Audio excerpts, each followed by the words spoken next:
Bom, então vamos fazer agora a aula marcada como hashtag 8, projeção ortográfica de modelos com elementos paralelos e oblíquos. Vamos lá.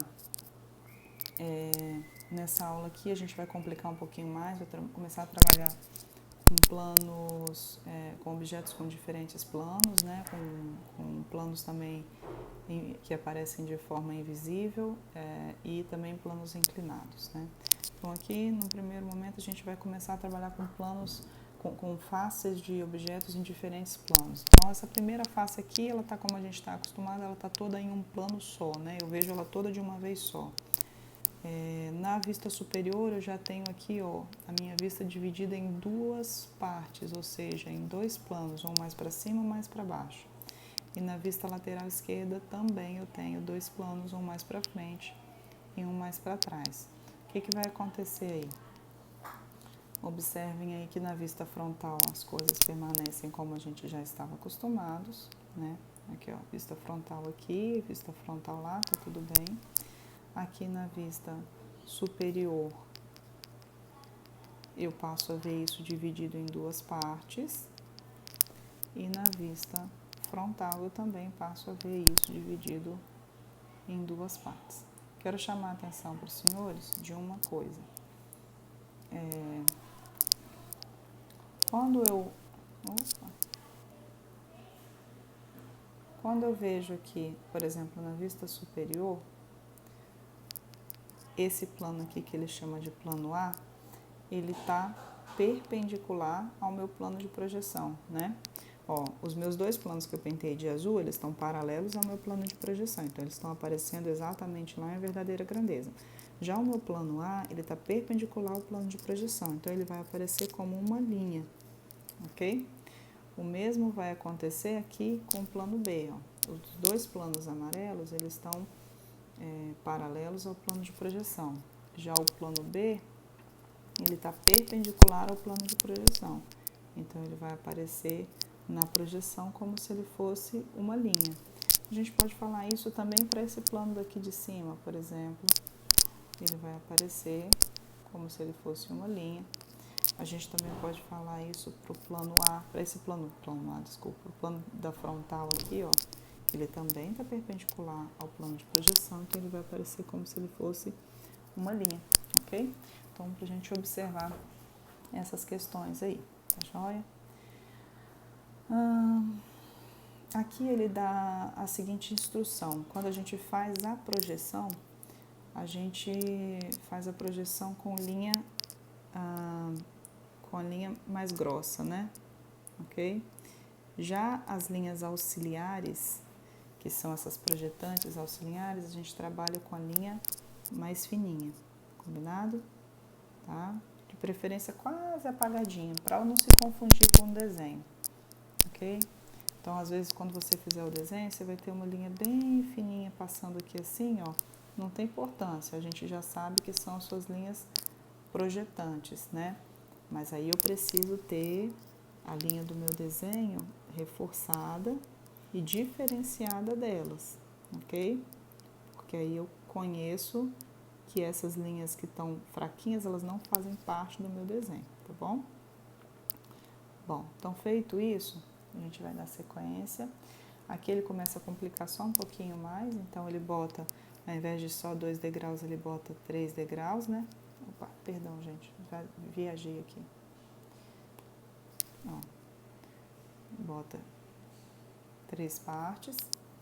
Na vista superior, ele bota 3 partes na vista lateral esquerda e aqui a gente bota uma parte só. Como eu falei para vocês, sempre que vocês forem começar uma projeção, tentem começar pela parte que tem um plano só. Às vezes ela não vai existir, tá? Mas não tem problema, tentem começar por ela. E aqui o que a gente vai fazer? A gente vai usar as retas projetantes, né, as auxiliares, para conseguir achar essa vista superior lá embaixo e achar a vista lateral. Então, ó, eu vou usar esse desenho da vista frontal. Não vai ficar muito perfeito não, gente, mas vocês entendam aí.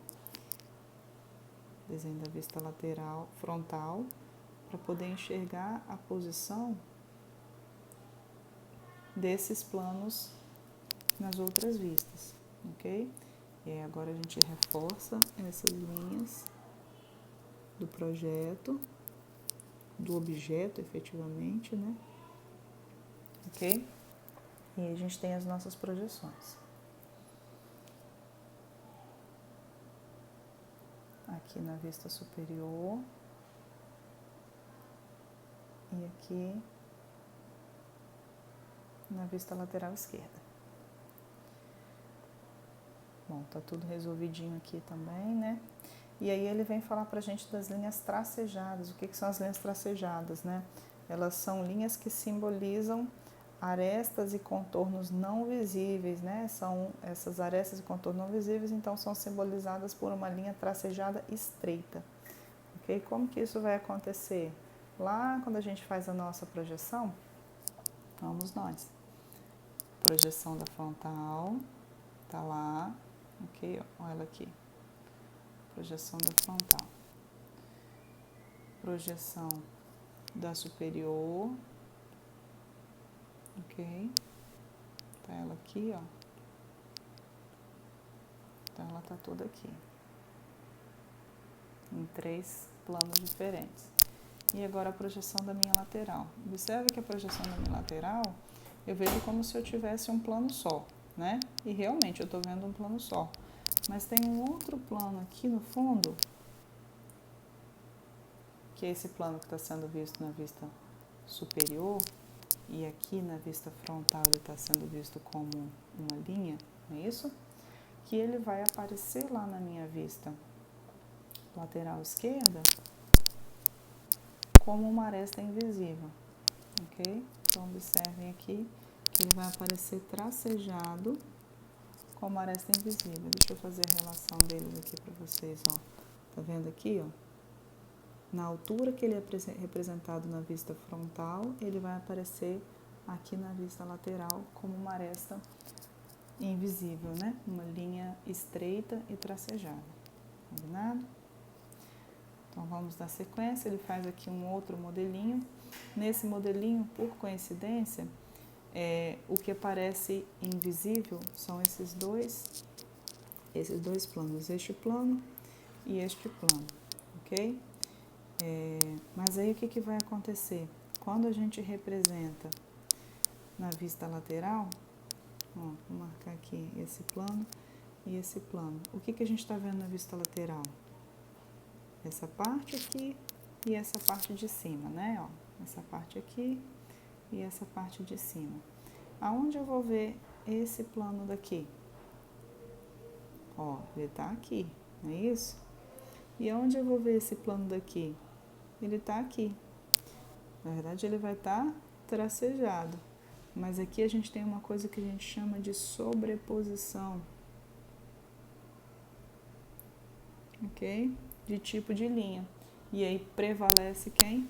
Prevalece a linha contínua, que é a representação dessa aresta aqui, não é isso? Tá? Então prevalece a linha contínua, a gente não vai ver a linha tracejada deste plano aqui. A linha tracejada que a gente está vendo, ela se refere a este plano mais baixo. Ok? Então, para a gente ver a relação aqui, ó, entre elas, tá vendo aqui, ó, a linha tracejada, e esse daqui, ó, a gente vê a linha inteira. Dando sequência, nós temos nesse material também a parte de projeção ortográfica de modelos com elementos paralelos e oblíquos. Paralelo não tem mais mistério, vocês já entenderam, né? Sempre que ele é paralelo a um plano, ele é perpendicular a outro. Então, aqui, ó, por exemplo, o plano, essa vista aqui, ela é paralela ao plano vertical, então ela vai aparecer no plano vertical. Mas quando ela vier para o plano frontal, ela vai virar uma linha, não é isso? E quando ela vier para o plano superior, ela também vai ser uma linha. Ok? A mesma coisa vai acontecer com as outras. Só que o que está acontecendo de diferente aqui? Vamos direto lá. Ó, temos aqui a vista frontal.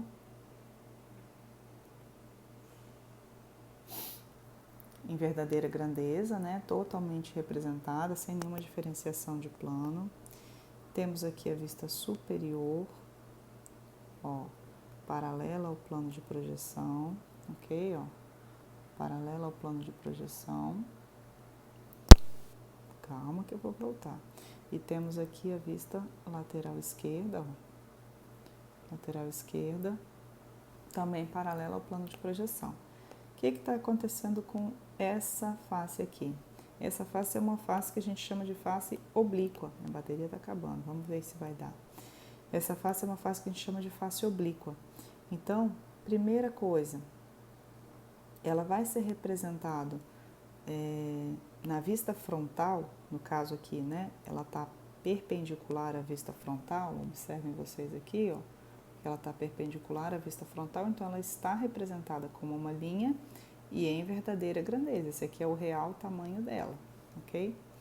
Já nas vistas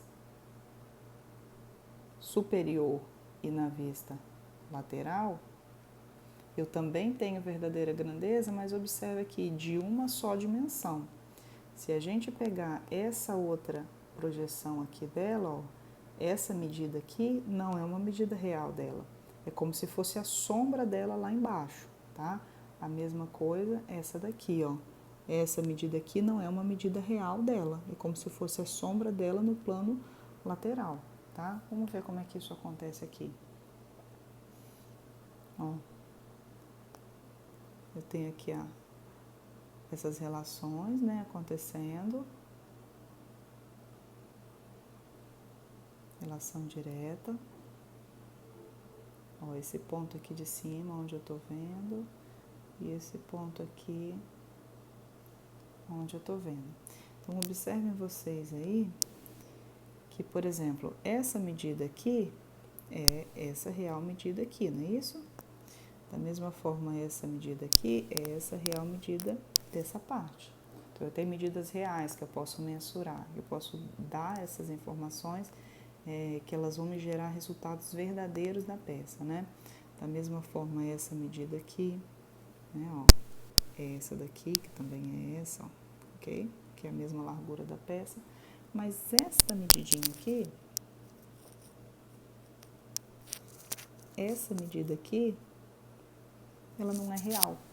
Por que ela não é real? É porque ela é uma sombra, não é invertido o nome, ela é uma sombra distorcida. A medida real da peça, ela é essa daqui, ok? Aqui é como se fosse só a sombra dela, tá bom? Eu dei o exemplo na aula da porta, né? Quando você tem uma porta que você está olhando ela de frente, ela vai ter aí mais ou menos uns 2,10 metros por uns 70, 80 centímetros, né? Quando você começa a abrir essa porta vai manter esse ponto aqui e aí você vai abrindo a porta, né? Ó, a maçaneta vem para cá, você vai desenhar ela. Você vem abrindo essa porta, o que acontece? Ela já não vai ter mais nessa dimensão aqui 70 centímetros. Ó, deixa eu desenhar aqui em planta baixa, vamos ver. Ó, essa porta estava fechada, ok? Agora você está inclinando essa porta, ó. Você está abrindo a porta. Tá bom? Ok? Agora, a gente vai terminar de abrir a porta, ó, abrir a porta toda. O que vai acontecer? Ela se tornou uma linha para o observador, né? Se você tivesse botar como observador de frente para a porta, se ela estiver paralela a você, ela está em verdadeira grandeza, que é a situação em amarelo. Se ela estiver perpendicular a você, que é a situação em verde, ela vai estar representada como uma só linha, que a altura dela vai estar em verdadeira grandeza, mas você não vai conseguir ver qual é a largura dela. E se ela estiver inclinada, se ela estiver oblíqua, que é a posição verde, você vai ter a real dimensão da altura dela, porque não vai mudar. Eu não estou inclinando no sentido da altura, estou inclinando no sentido da largura. E a largura dela não vai ser uma largura verdadeira. É como se fosse a largura da sombra dela, porque ela está inclinada, tá bom? E aí a gente faz as atividades de verificação de entendimento para a gente observar. Eu quis chamar a atenção de vocês, até perguntei na aula, para o seguinte: Observem para todas as vistas que a gente fez aqui, por exemplo, deixa eu apagar um pouco de linha aqui para não ficar tão confuso. Que das cores que a gente representou aqui, só a cor verde vai se repetir em mais de uma vista. Observe, a amarela está só na frontal, a azul está só na superior, a vermelha está só na lateral esquerda e a verde está na lateral esquerda e na superior. Isso só vai acontecer com superfície inclinada, tá bom? Superfície inclinada ou oblíqua, né? Ok? Então, toda vez que você vê ela aparecendo duas vezes em vistas diferentes, você sabe que ela é também uma superfície inclinada, ok? Na sequência aqui nós temos os exercícios de verificação do entendimento, que os senhores podem ir fazendo, tirando as dúvidas se tiverem, tá bom? E eu vou mandar, depois eu botar o gabarito lá no portal para vocês poderem conferir isso daí, aula por aula, tá joia? Grande abraço, boa noite. Na próxima aula a gente vai tentar continuar com essa metodologia e eu espero que os senhores durante essa semana me deem um feedback se está dando para compreender, se está complicado, se a gente precisa modificar o formato para a gente poder otimizar esse aprendizado aí virtual, tá bom? Grande abraço, fiquem com Deus, boa noite.